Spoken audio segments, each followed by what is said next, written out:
Estamos de volta com o artigo 5º. Os nossos convidados de hoje são o promotor de justiça do Distrito Federal, Antônio Suxberger, e o advogado Getúlio Barbosa de Sá, especialista em direito penal. Uma pesquisa da Universidade Federal do Rio de Janeiro mostra queda no número de processos por crime de racismo ou injúria racial julgados procedentes no Brasil. O estudo mostra que em apenas 40% dos julgamentos de primeira instância em tribunais de justiça de todos os estados, as ações foram consideradas procedentes. Em 2005 e 2006, quando foi realizada uma pesquisa similar, esse índice era de 48%. O relatório analisou também julgamentos de segunda instância e mostra que em quase 70% das ações, quem ganhou foi o réu. Uma comparação com dados anteriores também mostra mudança significativa nos números em 2005 e 2006. Os réus venceram pouco mais da metade dos processos. E um dado positivo apontado pelo relatório é que, independente do resultado das ações, aumentou o total de processos contra crime de racismo e injúria racial em 76%.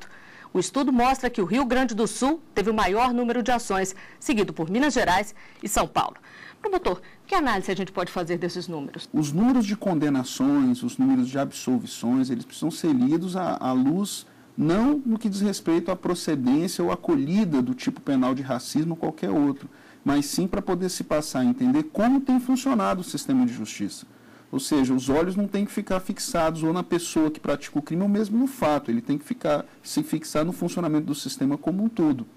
Então, ou seja, assim, a abordagem dos dados que mostram absolvições ou condenações, eles mostram parcela da realidade? Sim, mas talvez seja interessante analisar o todo. Por exemplo, dessas condenações ou absolvições, decorreram de quantos fatos que foram apreciados, por exemplo, na esfera policial?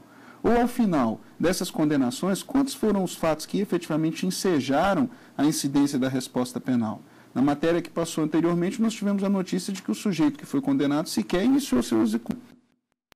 Então, ou seja, quando você passa a visualizar o sistema como um todo, essas etapas do processo de criminalização ficam mais evidentes.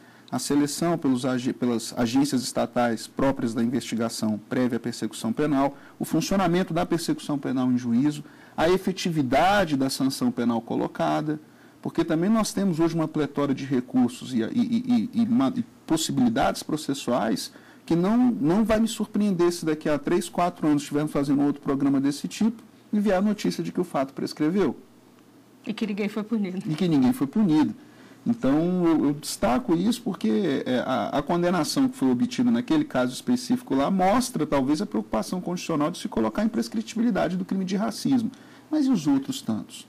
Né? Então, eu acho que essas análises dos dados ela tem que passar por uma análise um pouco mais ampla do funcionamento do sistema como um todo, mostrando que o sistema está selecionando esses fatos e não mais ignorando, como acontecia anteriormente. Agora, doutor Getúlio, a gente vê muita notícia de casos em jogos de futebol, por exemplo, quando um jogador xinga o outro, um torcedor xinga. Nesses casos também é cabível punição?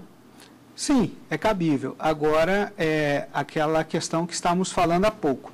Tem que ver se a agressão, mesmo que verbal, se encaixa perfeitamente no tipo do racismo, podendo virar tão somente uma injúria, o que vai tornar a pena muito inferior à prescrita na lei de crimes de racismo. O que precisa mudar, então? Essa mudança passa por vários pontos da nossa sociedade.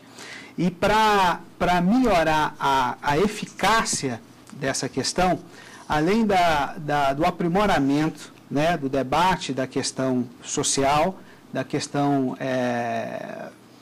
parte educacional mesmo, pedagógica até, em certos pontos, eu vejo que a possibilidade de se tratar esse tipo de ofensa por outros meios, talvez tenha uma eficiência maior. Você nos passou agora uma estatística que fala desse aumento dos casos, porém, diminuição da punição. Mas, por outro lado, na esfera civil, você pode ver que aumentou em muito a questão pecuniária, financeira, oriunda desses casos, né, que não deixa de ser um tipo de punição. Talvez uma eficácia com punições financeiras maiores pode ter um resultado melhor para toda a sociedade. E o que pensa a população sobre essa punição diferenciada? A equipe do Artigo 5º foi conferir as opiniões nas ruas sobre crimes inafiançáveis e imprescritíveis. As pessoas só cumprem as coisas mediante o cunho da justiça, então que esses crimes realmente não prescrevam, que aí nós vamos evitar aí um bocado de atrocidades e barbáries que nós estamos percebendo ultimamente. Tem que mudar isso aí, tem que arranjar um jeito de acabar com esse negócio de tráfico de drogas, que está acabando com a família, né, com a sociedade, né. A gente é pobre, humilde, mas tem que ter, né, uma pessoa para tomar conta disso, acabar com isso aí e prender esse pessoal que vende. Eu trato todo mundo igual, tanto negro quanto homossexual, para mim é igual. Mas muita gente, a gente percebe por aí, né, que trata com diferença, com discórdia. Se o crime foi feito, acho que ele deve ser punido a qualquer momento, porque senão fica fácil, o sujeito some e aí prescreve o crime e ele não é punido por aquilo. Eu acho que deve ser punido rigorosamente, sim. Uma punição mais severa, entendeu?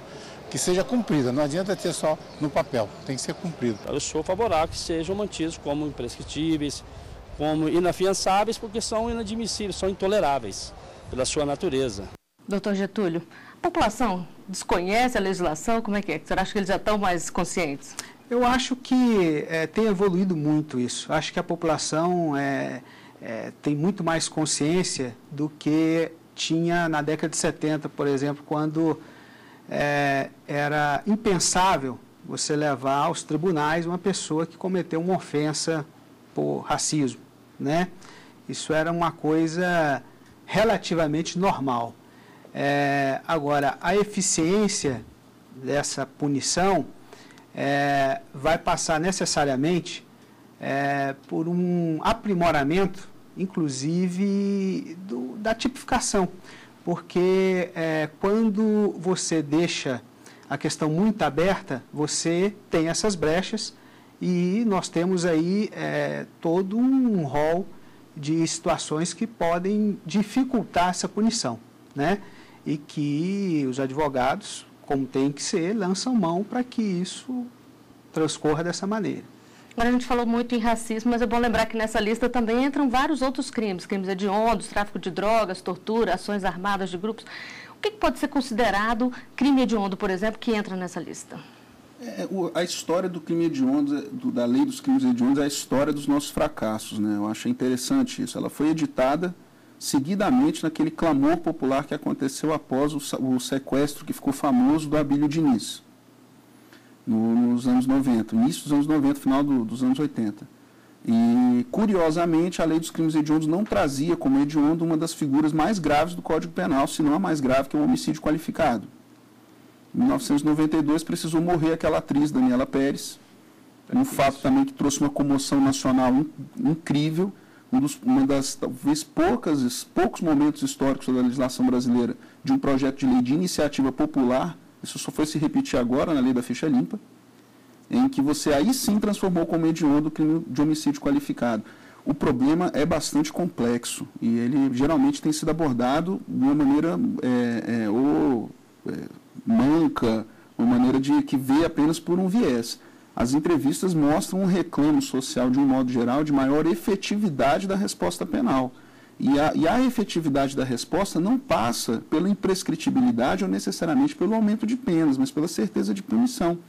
E a certeza de punição passa, me parece, que pelo grande nó górdio do sistema de justiça, que não é o direito penal material, mas o processo penal. Então, o que acontece? O reclamo de efetividade que passa não é apenas pela brandura da lei brasileira.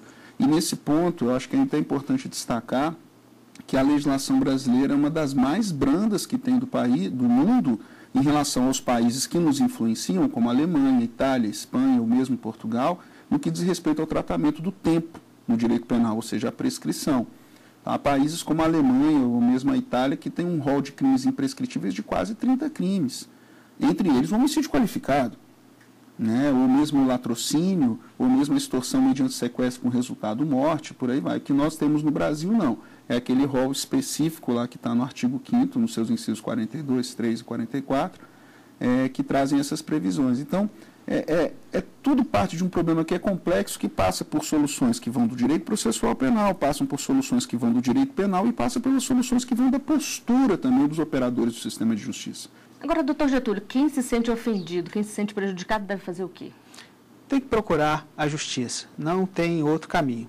Mesmo com todas essas questões que estamos falando aqui, de talvez um pouco de ineficiência na questão da punibilidade, não há outro caminho, né? Porque eu acredito que essa questão ela vai evoluir e muito, né, com o passar do tempo, porque é recente, né, doutor Antônio, essa busca por esse direito, né? Porque em termos de direito penal, quando a gente fala de uma lei que é de 97, ela é praticamente uma criança ainda, está ainda engatinhando. E eu acredito que isso vai evoluir e vai chegar ao patamar que merece, né, o repúdio social que merece esse tipo de crime. Agora, uma coisa que a gente escuta muito também é caso de denúncia de tortura por parte de policiais contra acusados de crimes. Isso é considerado crime também? Pode entrar nessa lista? Sim. Tortura é crime, né? Talvez, né, em certas situações, um dos mais hediondos, né? Porque você está com a pessoa absolutamente indefesa, né? Com várias outras pessoas ao redor. Agora, é bom ressaltar o seguinte, a tortura tem uma polêmica muito grande, né, ao redor da tortura, principalmente no que diz respeito, né, a crimes cometidos na época da ditadura militar. A polêmica gira em torno do tempo, se é imprescritível ou não esse tipo de crime, né? Recentemente, o Tribunal de Justiça do Rio Grande do Sul, agora em abril, deu uma decisão que ela é uma decisão de vanguarda. Diz o seguinte, que a tortura seria um crime imprescritível pelo fato de mexer com um princípio basilar do nosso Estado Democrático de Direito, que é a dignidade da pessoa humana, né? Então, por isso, teria que ser apurada a qualquer momento, né? A doutrina internacional e a jurisprudência de algumas cortes internacionais coloca a tortura como um crime contra a humanidade. Por isso, seria também imprescritível. Por enquanto, nós ainda estamos no decorrer desse debate aqui no Brasil.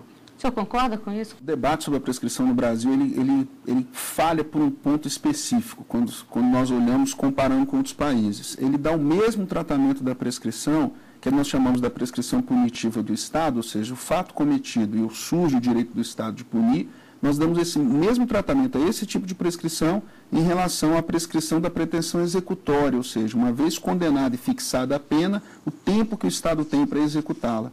Eu acho que o Brasil peca quando dá o mesmo tratamento em relação a essas duas hipóteses, né? E nós temos exemplos no direito comparado que fazem necessariamente essa distinção.